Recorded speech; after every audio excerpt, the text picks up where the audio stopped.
আসসালামু আলাইকুম প্রিয় ফুটবল ফ্যান্স।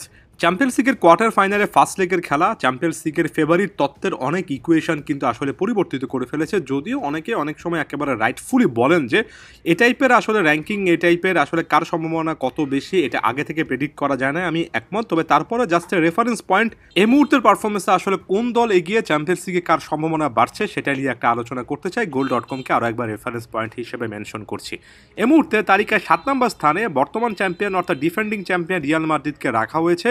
আর্সেনালের বিপক্ষে 3-0 গোলে সে পরাজয়টা রিয়াল মাদ্রিদের জন্য আসলেই সারপ্রাইজিং হয়ে এসেছে, এই কারণে যে এখানে আর্সেনাল পরিষ্কার ব্যবধান, একেবারে 3টা গোলের ব্যবধান তৈরি করে ফেলেছে। তবে আমি ক্লাবটা যেহেতু রিয়াল মাদ্রিদ, আরও একবার বলবো ইউ নেভার নো, নিজেদের ঘরের মাঠে তাদের সুযোগ থাকবে। তবে আপাত দৃষ্টিতে এই মুহূর্তে চ্যাম্পিয়ন্স লিগের পরবর্তী রাউন্ডে যাওয়ার ইকুয়েশনটা রিয়ালের জন্য অনেক কঠিন। অ্যাস্টন ভিলা সম্ভবত ওই একটা গোল পেয়েছে এবং স্কোর লাইনটা 3-1 অর্থাৎ 2 গোলের ব্যবধান পরবর্তী ম্যাচটা নিজেদের ঘরের মাঠে, এই জন্য এখনও হয়তোবা তাদের সুযোগ আছে। তালিকায় 6 নম্বর স্থানে goal.com তাদেরকে রেখেছে। তালিকায় 5 নম্বর স্থানে রাখা হয়েছে বায়ার্ন মিউনিখকে, যারা কিনা নিজেদের ঘরের মাঠে একটা অপরচুনিটি হারিয়েছে।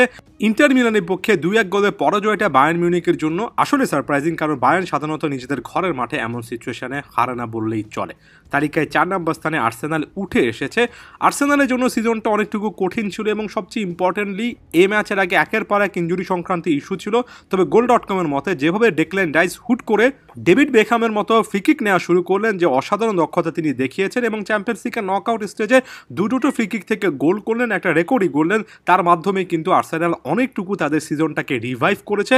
এমন একটা ব্যক্তিগত পারফরমেন্স এবং এর পাশাপাশি টিম এফোর্টের মাধ্যমে আসলে আর্সেনাল দেখিয়েছে যে সারপ্রাইজ এলিমেন্ট আসলে এই দলটার মধ্যে কতটুকু আছে এবং মিকেল আর্তেতার এ দলটার সামনে আরও অনেক দূর যেতে পারে।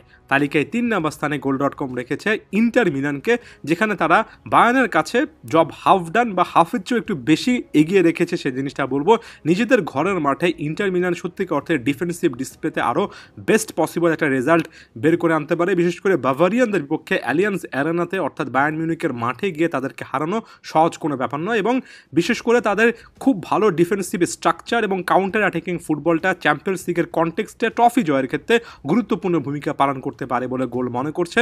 তালিকায় 2 নম্বর স্থানে তারা রেখেছে প্যারিস সেন্ট জার্মেইকে, যারা কিনা কোচ লুইস এনরিকের অধীনে অনেকটাই নীরবে নিঃসুপেই দুর্দান্ত ফুটবল খেলে আস্তে আস্তে উঠে আসছে। এখানে ওসমান দেমবেলে তার নতুন একটা রোল পেয়েছেন এবং কতটা ভালোভাবে তিনি শাইন করছেন এটা সকলের জানা। খিচা কাভারেশখেলিয়া তার সর্বশেষ ম্যাচে ম্যাচ জুয়ে একটা পারফরমেন্স দিয়েছেন অ্যাস্টন ভিলার বিপক্ষে, তিনিও কিন্তু আস্তে আস্তে উঠে আসছেন এবং দলের মধ্যে মিডফিল্ড এবং ডিফেন্সে একটা ব্যালেন্স আছে, যেটা এর আগের কোচ ক্রিস্টোফে গ্যালতিয়ারের অধীনে ছিল না। ওই সময়টাতে যদি এই লুইস এনরিকে থাকতেন, লিওনেল মেসি, এমবাপে, নেইমাররা যখন একসাথে ছিলেন, তখন হয়তোবা প্যারিস সেন্ট জার্মেইকে এতদিন ধরে অপেক্ষা করতে হতো না একটা ইউরোপিয়ান কাপের জন্য। তবে এবার এটা তাদের জন্য সুবর্ণ একটা সুযোগ।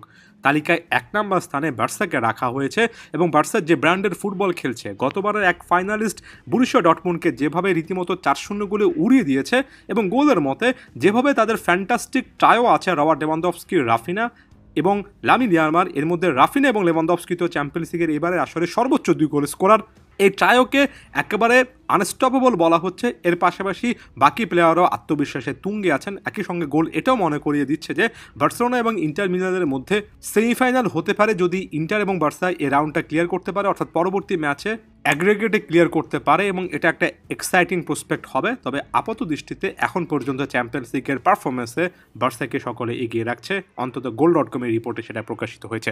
আপনারা কি ভাবছেন? আপনাদের চোখে টপ 3 দল কোন 3টা এখন পর্যন্ত পারফরমেন্সের ভিত্তিতে অবশ্যই জানানোর চেষ্টা করবেন। ধন্যবাদ সবাইকে।